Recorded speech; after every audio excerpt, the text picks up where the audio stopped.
இன்ன யௌமல் ஃபஸ்லி, நிச்சயமாக ஒரு வாக்கியத்தினுடைய கருத்தை உறுதி செய்வதற்காக, ஒரு வாக்கியத்தினுடைய கருத்தை உறுதி செய்வதற்காக வேண்டி பயன்படுத்தப்படக்கூடிய அந்த எழுத்து தான் இன்ன என்பது. நிச்சயமாக யௌம் என்றால் நாள், பகல், இந்த மாதிரியான அர்த்தங்கள்ல வரும். நாள்.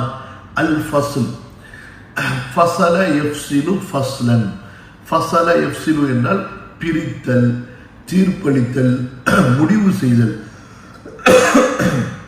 இந்த மாதிரியான அர்த்தங்கள் வரும். இன்ன யௌமல் ஃபஸ்லி, நிச்சயமாக தீர்ப்பளிக்கப்படக்கூடிய நாள். மஸ்தரா வரும்போது அந்த மஸ்தருக்கு மஅரூஃபுடைய அர்த்தமும் வைப்பாங்க, மன்சூப் அதாவது மஜ்ஹூருடைய அர்த்தமும் வைப்பாங்க. தீர்ப்பளிக்கும் நாள்.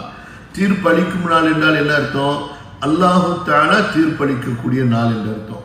தீர்ப்பளிக்கப்படக்கூடிய நாள் என்றால் என்ன அர்த்தம்?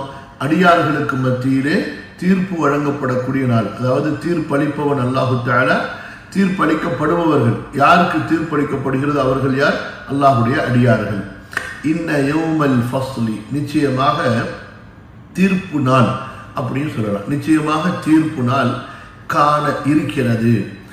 ஏற்கனவே நம்ம படிச்சிருக்கோம். அந்த காண என்பது இருக்கிறது, ஆகும், இந்த மாதிரியான வார்த்தைகளுக்கு பயன்படுத்தப்படும். குர்ஆன்ல நிறைய இடங்கள்ல இந்த வார்த்தைகள் வரும். கொஞ்சம் கொஞ்சம் சின்ன சின்ன கருத்து மாற்றத்தோட இந்த வார்த்தைகள் அல் குர்ஆன்ல பயன்படுத்தப்படும். கான் அல்லாஹு கஃபூரர் ரஹீமா, அங்க செய்யும்போது அல்லாஹ் இருக்கிறான்னு சொல்லணும், இருந்தான்னு சொல்லக்கூடாது. அல்லாஹு தஆலா மன்னிப்பவனாக இருக்கிறான். அங்க நிரந்தரத்தை குறிப்பதற்காக வேண்டி காண என்பது பயன்படுத்தப்படும். இன்னல்லாஹ கான அலீமன் கதீரா, இன்னல்லாஹ கான அஃபுவன் ரஹீமா, இந்த மாதிரியான அந்த அல்லாஹ்வுடைய சிஃபத்துகளோடு பயன்படுத்தப்படும் போது அது நிரந்தரத்தை, தொடர்ச்சியை குறிக்கக்கூடியதாக, இருந்தான், இருக்கிறான், இன்னும் இருப்பான். அப்ப அந்த தொடர்ச்சியை குறிக்கக்கூடிய வார்த்தையாக இருக்கும். இன்ன நிச்சயமாக யௌமல் ஃபஸ்லி, தீர்ப்பு நாள், கான மீகாத்தன், அது ஒரு குறிப்பிடப்பட்ட ஒரு நாளாக இருக்கிறது.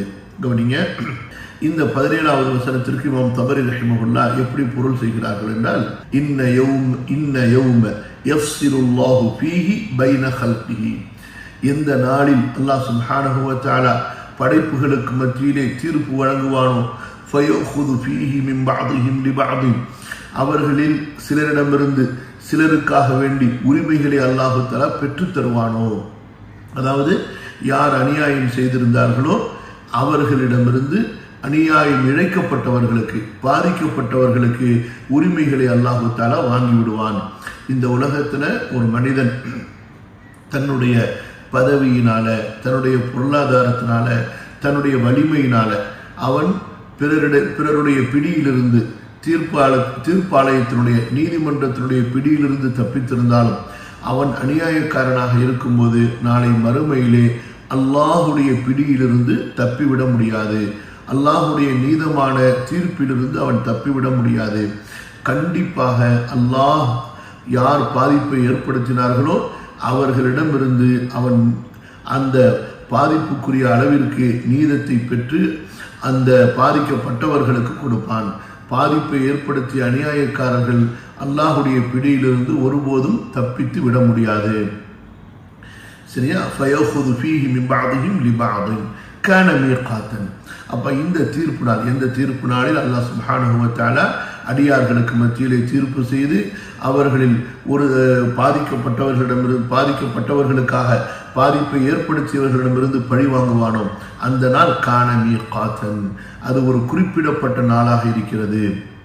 அப்படி இல்லை என்றால் லமா அன்ஃபதல்லாஹு லிஹவுலாஇல் முகذிபீன பில் பஅஸி, புரியுதுங்களா, வலி துரபாஇஹிம் மினல் ஹல்கி, அந்த அப்படிப்பட்ட அந்த தீர்ப்பளிக்கப்படக்கூடிய நாள் ஒரு குறிப்பிடப்பட்ட ஒரு நேரமாக மட்டும் இல்லை என்றால் அல்லாஹ் சுப்ஹானஹு வ தஆலா இந்த உலகத்தில் மறுமையை மறுக்கக்கூடியவர்கள், இன்னும் அந்த மறுமையை மறுக்கக்கூடியவர்களை போன்று யாரெல்லாம் அல்லாஹுடைய இந்த மார்க்கத்தை புறக்கணித்திருக்கிறார்களோ அவர்களை அல்லாஹ் சுப்ஹானஹு வ தஆலா விட்டிருக்க மாட்டான். இந்த உலகத்திலேயே அவர்களுக்குரிய அந்த தீர்ப்பை அவன் காட்டியிருப்பான்.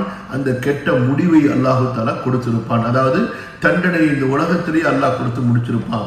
அப்போ மறுமை என்று ஒன்று இருக்கக்கூடிய அந்த காரணத்தினால தான் அல்லாஹ் சுப்ஹானஹு வ தஆலா விட்டு வைத்திருக்கிறான்.